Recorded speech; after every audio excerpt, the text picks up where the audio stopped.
Hello feature developers, আজকে থেকে আমরা সিএসএস শিখবো। তো এই ভিডিওটা হবে আমাদের সিএসএস এর প্রথম ভিডিও। তো চলুন শুরু করা যাক। তো আমি যদি আপনাদেরকে বলি যে সিএসএসটা কি অ্যাকচুয়ালি, সো সিএসএস এর 15 হচ্ছে হলো ক্যাসকেডিং স্টাইল শিট। এখন এইটা কি, যে এটাতে কি করে, এখানে দেওয়া আছে যে what is CSS.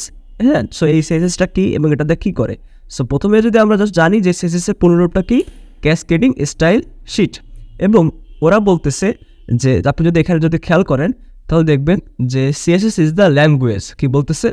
CSS is the language we use to style and HTML document. এখানে বলতেছে যে সিএসএস হলো একটা ল্যাঙ্গুয়েজ যেটা দিয়ে আমরা HTML ডকুমেন্টগুলোকে সাজাই। আবার বলে আমি রিপিট করতেছি, সিএসএস হলো একটা ল্যাঙ্গুয়েজ যেটা দিয়ে আমরা HTML ডকুমেন্টকে সাজাই। এখন HTML ডকুমেন্টটা কি, তাই না? আমরা তো সেটা অনেকে জানি, অনেকে জানি না। সো আমি যদি আপনাদেরকে বলে দিই, হ্যাঁ, সো HTML ডকুমেন্টটা হচ্ছে আমরা যেই HTML এর মধ্যে, যেই ইন্ডেক্স ফাইলের মধ্যে আমরা যা কিছু লিখি, এই পুরোটা জিনিসটা হলো একটা HTML ডকুমেন্ট, ঠিক আছে? এবং আমি আপনাদেরকে যদি আরও স্পেসিফিকভাবে বলে দেখাই, তাহলে আপনারা যেখানে আপনাদের index.file আছে সেখানে আপনারা যাবেন এবং সেখান থেকে ভিউতে দিয়ে দেবেন হচ্ছে ডিটেলস, এবং ওখান থেকে দেওয়ার পর আপনারা একটা কাজ করবেন, দেখবেন যে আপনাদের যে ইন্ডেক্সগুলো ফাইলগুলো আছে তার পাশে যে দেখবেন যে টাইপে কী দেওয়া আছে, যে ক্রোম HTML ডকুমেন্ট। ক্রোম হচ্ছে বাই ডিফল্ট আপনার যে ব্রাউজার থাকবে সেটাকে ধরবে আর কি, ঠিক আছে? লাইক ফায়ারফক্স হইতে পারে, ক্রোম হইতে পারে। সো কিন্তু এখানে কি দেওয়া আছে যে HTML ডকুমেন্ট। তাহলে আমরা বুঝলাম যে ইন্ডেক্স যত ফাইলগুলো আছে, HTML যত ফাইলগুলো আছে সবগুলো ফাইলকে বলা হয় HTML ডকুমেন্ট। সো ওর মধ্যে আপনি যদি কোড লেখেন তাহলে এই পুরোটা ধরোটা তো একটা HTML ডকুমেন্ট। তো এখানে বলতেছে যে সিএসএস একটা ল্যাঙ্গুয়েজ যেটা দিয়ে আমরা একটা HTML ডকুমেন্টকে সাজানো গোছানো করতে পারি বা স্টাইল করতে পারি, ঠিক আছে? ওকে, এখানে গেল। সেকেন্ড কথাটা লেখা আছে যে CSS describes how HTML element should be displayed. এখন HTML এলিমেন্টকে আমরা বুঝি, HTML এলিমেন্টগুলো হচ্ছে, সাপোজ এখানে আপনি যদি একটা পি ট্যাগ লেখেন এবং পি ট্যাগের মধ্যে যদি লেখেন যে দিস ইজ এ প্যারাগ্রাফ, ঠিক আছে? সো এই যে দিস ইজ এ প্যারাগ্রাফ, আর এই যে পি ট্যাগের শুরু এবং শেষ, এই যে তিনটা জিনিস, এই যে স্টার ট্যাগ, মাঝখানে আসলে কন্টেন্ট, তারপরে কি আছে এন্ড ট্যাগ, এই তিনটাকে বলা হয় একটা এলিমেন্ট, ঠিক আছে?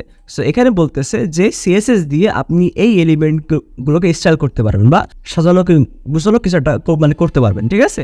সো এখানে হচ্ছে তাই বলতেছে যে এই সিএসএস দিয়ে আপনি এলিমেন্টগুলোকে আপনি একটা স্টাইল করতে পারবেন। ওকে, এখন এখানে আমরা যদি আরেকটু ডিপে যাই, তারপরে দেওয়া আছে যে CSS describes how HTML elements are to displayed on screen, paper or other media. হ্যাঁ, আমরা যেটা বললাম সেটাই, যে সিএসএস হলো আমাদেরকে ডিসক্রাইব করে যে আপনার একটা, আমি যদি আবার রিপিট করি, কি বললাম, যে সিএসএস হলো ডিসক্রাইব করে যে আপনি HTML এলিমেন্টগুলোকে আপনার ডিসপ্লেতে কীভাবে দেখাবেন, ঠিক আছে? এই হলো একটা পয়েন্ট। তারপরে কি আছে যে CSS saves a lot of work, it can control the layout of multiple web pages all at once. এখানে বলতেছে যে সিএসএস আমাদের কাজকে আরও ইজি করে দেয় বা সহজ করে দেয় বা আরও কম করে দেয় আর কি, যে ইট ক্যান কন্ট্রোল দ্য লেআউট, যে একটা ওয়েব পেজ তো আমরা জানি, এই যেটা আমরা এখন কাজ করতেছি এটাকে বলা হয় একটা ওয়েব পেজ, ঠিক আছে? সো ও বলতেছে যে এই ওয়েব পেজের বা একটা বা একাধিক ওয়েব পেজের লেআউটগুলো ও একবারে কন্ট্রোল করতে পারে, ঠিক আছে? এর কারণে আমাদের অনেক টাইম সেভ হয়, ঠিক আছে? আচ্ছা, তারপরে কি আছে যে external style sheet are stored in CSS file, ঠিক আছে? যে এখানে কি বলা আছে যে এক্সটার্নাল স্টাইল শিটগুলো আপনার সিএসএস ফাইলে আমরা স্টোর করতে পারি। হ্যাঁ, এখন এইটা কি, এক্সটার্নালগুলোটা কি, সেগুলো আমরা পরে পরে আলোচনা করবো পরের ভিডিওতে। সো আজকের ভিডিওতে জাস্ট আমরা শুধু দেখবো যে সিএসএসটা কি, আর একদম ফার্স্ট ইন্ট্রোডাকশন হিসেবে এটা কীভাবে ইউজ করতে, জাস্ট এটুকু, ঠিক আছে? বাট বিস্তারিত পরের ভিডিওতে আমরা দেখবো যে ইনলাইন কি, ইন্টারনাল কি আর এক্সটার্নাল কি, ঠিক আছে? আচ্ছা, এখন এখানে দেখেন একটা ডেমো দেওয়া আছে যে CSS demo on HTML page multiple style, ঠিক আছে? এখানে দেখেন আমরা এই পর্যন্ত যারা আপনার HTML আমার ভিডিওগুলো দেখছেন, আমার থেকে দেখেন বা বাইরে থেকে দেখেন, যেখান থেকে শিখছেন না কেন, আপনারা কিন্তু যদি HTML শিখে থাকেন তাহলে এরকম কালার কিন্তু আপনারা এই পর্যন্ত করেননি, এরকম কালার একটু বড় ছোট, হ্যাঁ, এরকম কিন্তু আপনারা করেননি, ঠিক আছে? কিন্তু সিএসএস দিয়ে আমরা কিন্তু সেটা করতে পারি, ঠিক আছে? সো এইখানে দেখেন যে অনেক কালার টালার দেওয়া আছে, বড় করা আছে, ঠিক আছে? তো এই জায়গায় আমি যদি আমাদের যদি একটা দেখাই, যে ধরেন সাপোজ আমি এখানে নিচে আছে হলো দিস ইজ এ প্যারাগ্রাফ।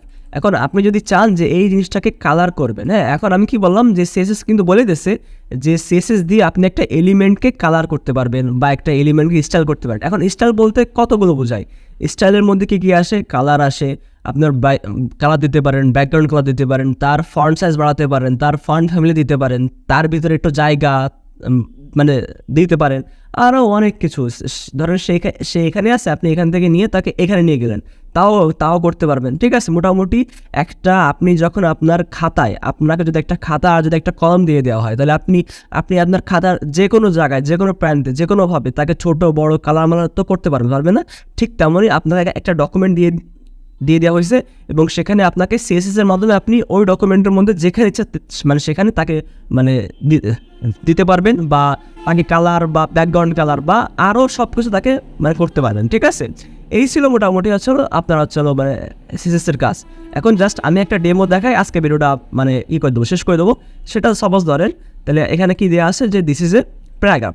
এখন এর মধ্যে ধরেন আমি এখানে দিচ্ছি এই যে প্যারাগ্রাফের মধ্যে আমি যখন দিলাম যে স্টাইল এবং এর মধ্যে দিলাম যে কালার রেড।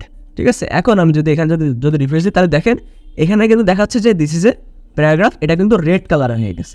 ঠিক আছে, সো এই যে কালারটা যে রেড হয়ে গেল, তারপর আমি যদি এখানে আরেকটা দিই, সেটা ধরেন যে দিলাম যে ব্যাকগ্রাউন্ড কালার, সাপোজ ধরেন দিলাম যে গ্রিন।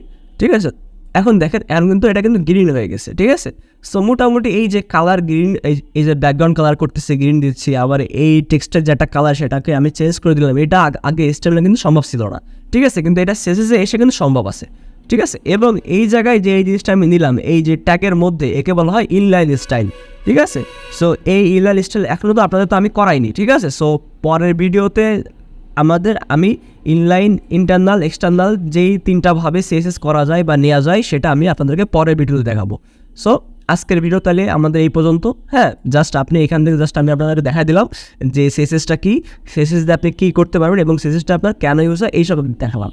হ্যাঁ, এবং লাস্টে আমি বলে যাই যে এই জিনিসটা অবশ্যই মনে রাখবেন যে CSS এর পুনরুক্তটা কি, ক্যাসকেডিং স্টাইল শিট। হ্যাঁ, কি ক্যাসকেডিং স্টাইল শিট, এইটা অবশ্যই মনে রাখবেন।